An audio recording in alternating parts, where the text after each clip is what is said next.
Nobody I know likes to be lied to, and yet most of the people I know lie or tell a half-truth or abstain from telling the truth at least once a week, if not more, for a variety of reasons that they feel are very valid. And I'm not talking big lies like I'm a ninja or I'm a spy or like, I've got this whole other family. More lies like I'm fine or that doesn't bother me or yeah, no, everything's totally cool and kosher, and it's not. And what happens is it starts as a little something. It always starts as a little something. You start a relationship and you think, this is going to be super duper honest. I'm going to say everything that's on my mind. We're not going to hide anything from each other. Yay, yay, yay.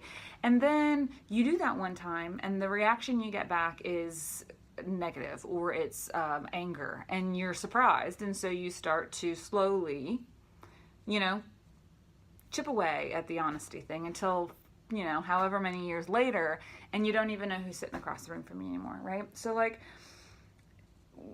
we need to be very careful about how we not only speak, but how we receive information, right? So the one thing that I always get is, well, I was honest. And it's like, well, okay, but honesty doesn't necessarily have to equate with being a jerk either, right? So you don't have to be like, you look like crap in that dress, Deborah.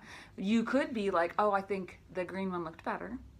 That's an honest statement. It's not hurtful. It doesn't have to jab you in the throat, right? It just needs to be truthful. That's all. I mean, at the very essence of what it has to be, it has to be truthful. And so what happens is that happens, right? So we say something and we get a crappy reaction back, or we say something that's pretty crappy in a crappy way, and without having the ability to discern an honest truth with a hurtful honesty, that doesn't need to happen, right?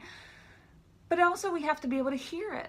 So if somebody says, I like you in the green dress, we can't sit there and go, oh, well, what's wrong with this dress, Bob? I don't understand. Or if our kid says something like, hey, I felt I was really hurt by what you said. Now that's a little bit eloquent for our kid, but I tell you, I've seen 8-year-olds be able to have that conversation in a way. I mean, it's probably not going to be like, hey, that was very hurtful. It was, you hurt my feelings, Mom. You hurt my feelings, Dad. And instead of going, well, here's all of the reasons why you deserve that, we shut it down. We say, no, that's not cool. How could you talk to me that way? You're the child, whatever. And it squashes honesty. And then we're surprised when they're 13 and they're sneaking out and they're, doing everything behind our backs. Why? Because we have slowly developed an environment that punishes honesty if it's not what we want to hear.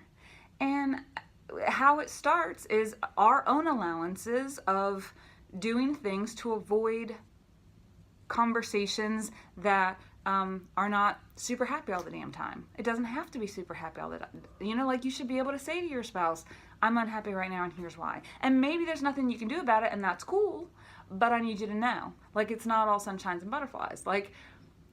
The idea that we withhold information from our partners, from our families, from our friends, because it helps make things easier, only continues that snowball effect until one day you're sitting across the room and you don't know who the person is anymore, or you're sitting across the room and you're wondering how this happened. How could they lie to me in this big way? Well, yeah, if you look at it, it was a million little lies, a little half-truths, a little non-spoken things over the years, and that's what causes it.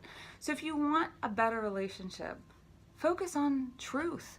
Focus on honesty. Focus on being able to hear and regulate your own emotions to be able to hear when someone gives you honest feedback, and incorporate that in as many ways as you can throughout your family and your friends and your work life and everything. Because if you are just honest all the time, then it is the most freeing and wonderful thing when your partner or when your kids or when your friends can say something to you and you have a evolved conversation about it that isn't overly emotional, and it's supportive, and you grow together in whatever facet that you were looking for in the first place.